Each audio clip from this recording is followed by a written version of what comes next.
नमस्कार दोस्तों, स्वागत है आपका एचसीएफ ऑफिसर अकेडमी में। मैं आपके साथ प्रदीप राजौरिया आज एक विशेष क्लास लेके आया हूं आरआईएमसी बच्चों के लिए जो जून में देने वाले हैं।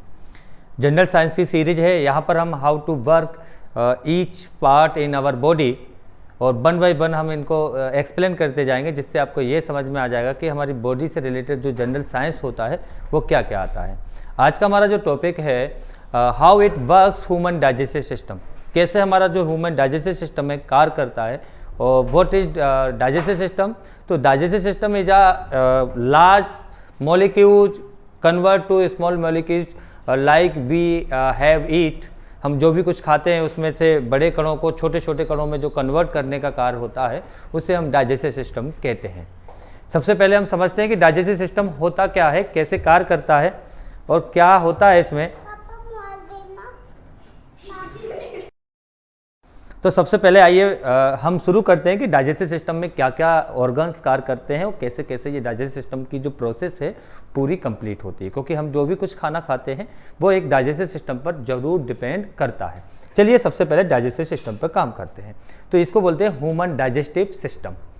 आगे देखते हैं कि कैसे कैसे क्या क्या इसमें चीज़ें होती हैं। सबसे पहले मैं बात करूंगा डाइजेस्टिव सिस्टम की। यहाँ पर आप देख पा रहे हैं तो इसमें सबसे पहले डाइजेस्टिव सिस्टम का जो लास्ट वाला जो पार्ट होता है वो होता है रेक्टम, जहाँ से हम सुबह जब फ्रेश होने जाते हैं तो जो मल द्वार होता है जिसको रेक्टम बोलते हैं इंग्लिश में, वो सबसे पहले हम बात करते हैं, इसको बोलते हैं रेक्टम।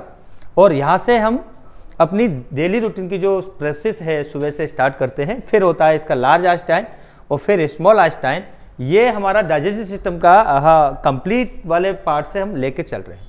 इसको पेनक्रियाज ग्लैंड बोलते हैं और ये इसी से अटैच होता है हमारा लीवर। अब इसमें क्या होता है, स्टोमच में क्या होता है, हमारा लीवर होता है।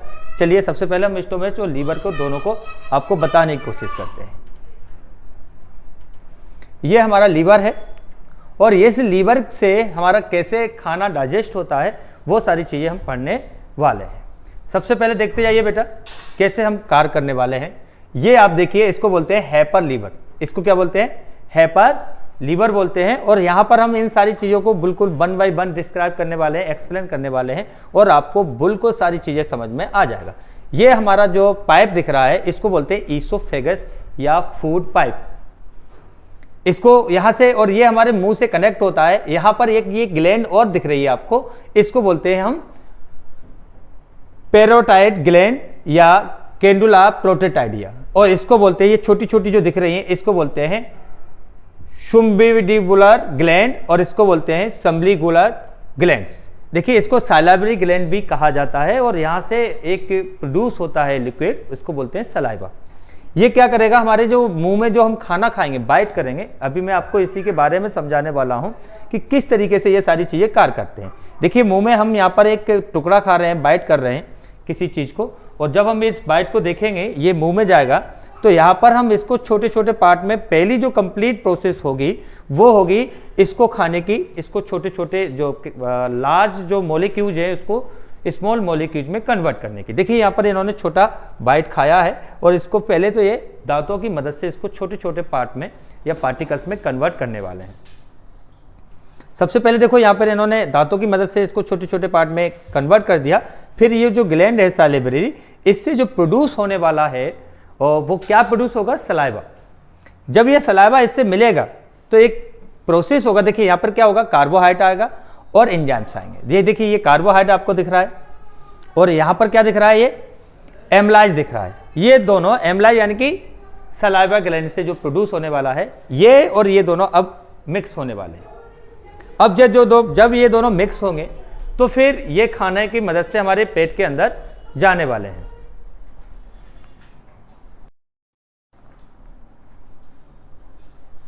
अब हमारा जो कार्बोहाइड्रेट है ये छोटे छोटे पार्ट्स में कन्वर्ट होने के बाद हमारी ईसोफेगस की मदद से स्टोमच में पहुंचने वाला है। यहाँ पर ईसोफेगस का जो पाइप है उसको मैं आपको पहले एक्सप्लेन कर देता हूँ। ये मैनी लेयर में होता है और इसमें क्या क्या होता है वो मैं आपको बता देता हूँ। पहले होता है स्टेटम लॉन्गिटेंशन टेला, फिर होता है टुनिका, फिर होता है स्टेटम, फिर होता है लेमेनिया मस्कुलरिस। ये वन बाई वन लेयर में इसको डिवाइडेड किया हुआ होता है और ये 7 से ज़्यादा लेयर्स होती हैं इसकी छोटी छोटी लेयर। अब मैं आपको इसको आगे तरीके से बता दूँ। ये ईसोफेगस का पाइप है और यहाँ पे ईसोफेगस में हम जो कुछ खाते हैं वो धीरे धीरे करके ये इससे फिसल कर हमारे कहाँ पहुंचता है, लीवर में पहुंचता है। ये दिख रहा है आपको, देखो कैसे किस तरीके से फिसलता है ये और कैसे ये कार्य करता है, ये आपको देखने की जरूरत है। गले में जब हम ईसोफेगस में कोई फूड जाता है वो किस तरीके से फिसलता है और किस तरीके से कार्य करता है, ये प्रोसेस आप देख लीजिए। यहाँ पर ईसोफेगस की मदद से अब ये जो खाना है जो हमने डिवाइड किया था, कार्बोहाइड्रेट था, वो अब हमारे लीवर में पहुँचने वाला है। जब ये लीवर में पहुँचेगा तो किस तरीके से कार्य करेगा वो सुनते जाइए। लीवर भी 3 पार्ट्स में डिवाइडेड होता है, जहाँ पर ईच पार्ट सबसे पहले पार्ट में जो जाएगा, फिर सेकंड में जाएगा, फिर थर्ड में जाएगा। तो कैसे यहाँ पर ये कार्य होने वाला है वो आपको कंप्लीट समझने की जरूरत है। ये हमारा लीवर है, ये आपको दिख रहा है, ये दिख रहा है, ये आपका ये लीवर है। इसमें भी देखिए अब यहाँ पे सबसे क्या होगा, फंडस बोलते हैं इसको, फंडस गैस्ट्रिकस, यहाँ पे पारस कैडिका और कार्डिया बोलते हैं इसको, और इसको कार्पस गैस्ट्रिकम बॉडी बोलते हैं। यहाँ पे 3 पार्ट्स में डिवाइडेड है, 1 2 3। यहाँ पे एंट्रिम पोलियम या एंट्रम्स, पोलिरस, गेटकीपर्स, डूडोनम या डूडोनियम। देखिए डूडोनियम ये दिख रहा है, गेटकीपर्स ये दिख रहा है, पोलीमर्स ये दिख रहा है, एंट्रीम्स ये दिख रहा है और एंट्रम पोलिक्रिस ये दिख रहा है। ये लीवर के इतने बहुत सारे पार्ट्स होते हैं और उसके अकॉर्डिंग इनका फंक्शन भी अलग होता है। ये भी क्या है, एक सेल है और मस्कुलर सेल है, यानी कि इसमें कोई भी हड्डी उपस्थित नहीं होती है। ये आपको दिखाया जा रहा है कि किस तरीके से इसकी स्किन होती है लीवर की और किस तरीके से ये कार्य करता है। मैं आपकी जानकारी के लिए एक और चीज़ बता देता हूँ, इसमें एक सबसे मोस्ट इंपॉर्टेंट पार्ट्स होता है, वो होता है HCl, हाइड्रोक्लोरिक एसिड। ये क्या करता है, हमारे हम जो भी कुछ खाने में खाते हैं तो उसमें कुछ जम्स भी होते हैं, लेकिन हाइड्रोक्लोरिक एसिड उस जम्स को मारने का कार्य करता है, जिससे हम जो भी खाना खाएं उससे हमें जो एंजाइम्स हैं, प्रोटीन्स हैं, वो तो प्राप्त हो जाएं, लेकिन जो जम्स जा रहे हैं वो उनको मार देता है। यही कारण होता है। अब देखिए यहाँ पर जो खाना खाया है वो इस तरीके से कन्वर्ट हो जाता है, अंदर के पार्ट से ये दिखाया जा रहा है, और वो खाना पूरा एक लिक्विड हो चुका है। जैसे हम घर में कुछ बनाते हैं खीर वगैरह, तो वो चावल वगैरह पूरे उसमें गल जाते हैं, फिर वो उस तरीके से कन्वर्ट हो जाता है। तो इस तरीके से यहाँ पर पूरा यहाँ तक आने में लीवर में ये प्रोसेस में ये कन्वर्ट हो गया, लेकिन इसमें जम्स हैं तो HCl के सहयोग से इस जम्स को अब मारने का कार्य किया जाएगा। चलिए इसको आगे से भी समझते हैं हम कि किस तरीके से इसमें काम होने वाला है। यहाँ पर आप देखिए, ये देखिए, ये आपका जो खाना था यहाँ पर ये भरा हुआ है, ग्रीन कलर का आप जो देख पा रहे हैं, हाइड्रोक्लोरिक एसिड। इसको क्या बोलते हैं हम, हाइड्रोक्लोरिक एसिड। देखिए यहाँ पे भी दिखा दिया, हाइड्रोक्लोरिक एसिड, फिर पेप्सिन, फिर इंट्रिंसिक फैक्टर, फिर लिपेस।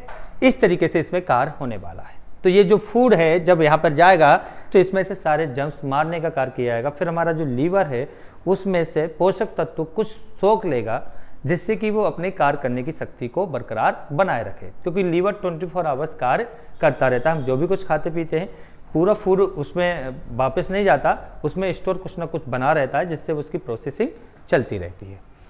अब HCl आपने देखा होगा, एक चीज और सुना होगा कि लोग कहते हैं कि पेट में अग्निकुंड होता है, तो अग्निकुंड कोई और नहीं होता है, ये HCl वाला होता है। बेटा अगर ये स्किन पे डाल दिया जाए तो जल जाएगी, इतना खतरनाक होता है, लेकिन हमारे लीवर में ये उपस्थित होता है। ये भगवान की एक कृपा मान के चलिए HCl में देखिए यहाँ पर किस तरीके से ये जम्स मारे जा रहे हैं। वहाँ पर HCl में जब हमारा फूड आया तो इस तरीके से छोटे छोटे जम्स अब ये क्या किए जा रहे हैं, मारा जा रहा है इनको, यानी कि इनको खत्म किया जा रहा है। कहाँ पर, लीवर के अंदर। अब ये जम्स खत्म हो जाएंगे, फिर ये देखिए अब पेप्सिन क्या करेगा, उसमें से पोषक तत्वों को सोख लेगा, जिसमें कार्बोहाइड्रेट होगा और एमाइलेज होगा। अब इससे एनर्जी कन्वर्ट होने का काम होने वाला है। अब पेप्सिन ने ये कर लिया, अब क्या होगा, इसमें एनर्जी होगा। अब देखिए विटामिन B12 इस आकार में होगा, इसमें से विटामिन B12 अलग होगा और कार्बोहाइड्रेट अलग हो जाएगा। अब देखिए अब यहाँ से पोषक तत्व लिए जा रहे हैं। अब यहाँ पे देखिए ये हमारा क्या दिया था, कार्बोहाइड्रेट, और इसके साथ कन्वर्ट क्या होने वाला है, एमाइलेज। ये एक दूसरे के साथ कन्वर्ट होकर, यानी कि आप यहाँ पे ग्लूकोज को कन्वर्ट कर रहे हैं एनर्जी में। तो इस तरीके से ये एनर्जी में कन्वर्ट होगा और बॉडी को धीरे धीरे, जैसे वन पार्ट यहाँ पे जब जरूरत है, देखिए ये लीवर इस तरीके से वहाँ पर काम करेगा। जो खाना अंदर का होगा उसको इस तरीके से, जिसमें से लिक्विड निकलेगा, यानी कि पोषक तत्व निकलेंगे, और वो बॉडी की जो लीवर है उसकी बॉडी इसको एब्जॉर्ब कर लेगी, जिससे समय आने पे पोषक तत्वों को धीरे धीरे हमारी बॉडी के अंदर पहुंचा दिया जाता है। अब ये लास्ट वाला जो पार्ट है हमारा, ये वाला जो पार्ट जो आप देख रहे हो लीवर का, जो लास्ट वाला जो पार्ट है, ये देखिए, अब ये जो लास्ट वाला जो लीवर का जो पार्ट दिख रहा है, इसका क्या कार्य होता है कि जो खाना पूरा डाइजेस्ट हो जाता है और HCl से प्रोसेस के बाद गुजर जाता है, तो वो उसमें से जो वेस्ट होता है, यानी कि अभी जो खाना है वो स्मॉल आस्टान की तरफ जाना है।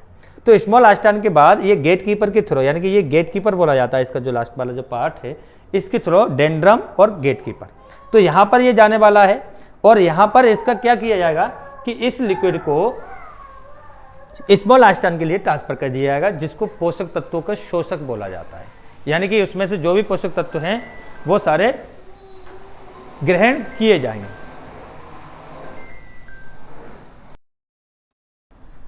तो यहाँ आप देख पा रहे हैं जो फूड है वो कंप्लीट हो जाता है डाइजेस्ट होने के बाद, यानी कि इसमें से जम्स भी कंप्लीट हो जाते हैं। ये इसकी स्किन है जालीनुमा, जो इसमें से कुछ एंजाइम्स वगैरह को सोखते हैं। अब यहाँ पर मैं बात करता हूँ, इसको बोलते हैं फाइलोरेस और फोलिक स्पेंचर बोलते हैं। यहाँ पर इस तरीके से एक ये स्पेंचर होता है, यहाँ पर छोटा सा द्वार होता है, ये खुलता है और जब ये खुलेगा तब यहाँ से जो अंदर वाला जो हमारा डाइजेस्ट फूड है वो बाहर निकलेगा।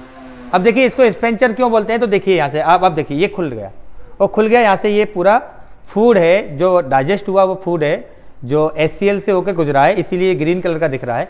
ये हमारी स्मॉल आस्टान में पहुँच गया और यहाँ से स्मॉल आस्टान में क्या होने वाला है इसके साथ में वो भी देख लीजिए। स्मॉल आस्टान खाने को सोखने का काम करती है।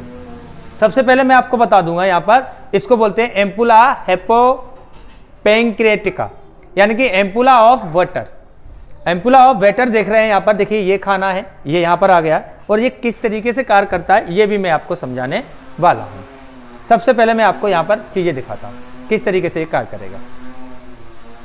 ये हमारे जो उसमें कार्बोहाइड्रेट है, एंजाइम्स है, विटामिन्स है, ये सारी चीज़ों को सोखने का काम करेगा, यानी कि खाने से अब जूस निकाला जाएगा। और ये जूस क्या करेगा, देखिए यहाँ पर ये आपको एमलाइज दिख रहा है, कार्बोहाइड्रेट दिख रहा है, तो ये सब आपसे में इकट्ठा होकर ये एनर्जी का मतलब एक अम्ल बन जाएगा और इस पूरे फूड को इकट्ठा होने के बाद ये ग्लूकोज में कन्वर्ट हो जाएगा।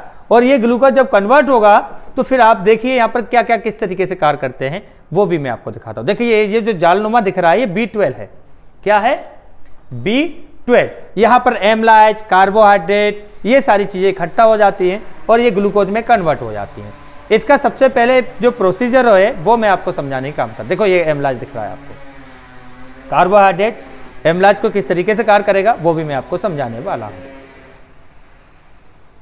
अब देखिए यहाँ पर आपको दिख रहा है सीधा ये पेनक्रियाज ग्लैंड दिख रही है आपको। ये क्या करेगा, जो स्मॉल आस्टान से जो जूस प्रोड्यूस हुआ है या ग्लूकोज प्रोड्यूस हुआ है उसको डाइजेस्ट करने का कार्य करेगा। यानी कि यहाँ से पेनक्रियाज ग्लैंड से इंसुलिन प्राप्त होगा और ग्लूकोज को डाइजेस्ट करेंगे।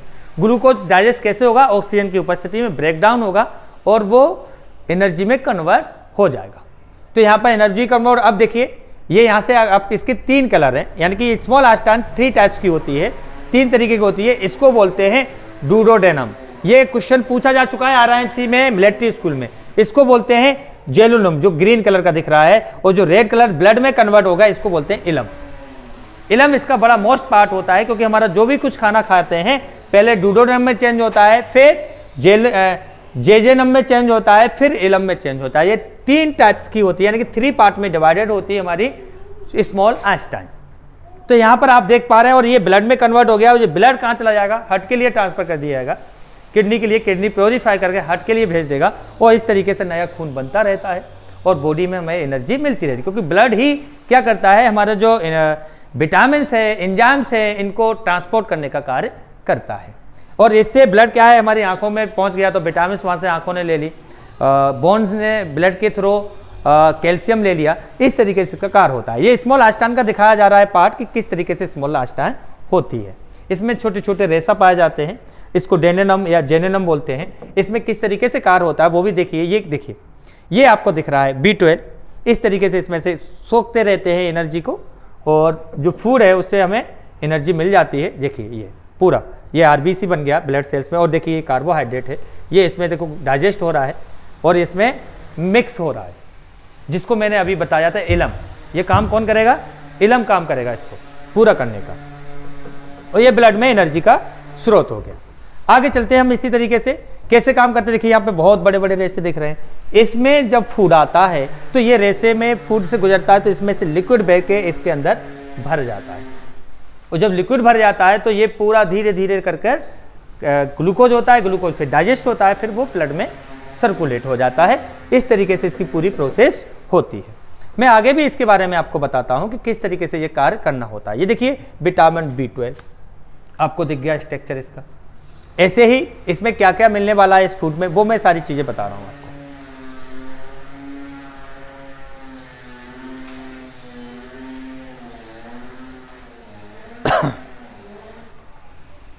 ये देखिए, इसको बोलते हैं बाइल एसिड।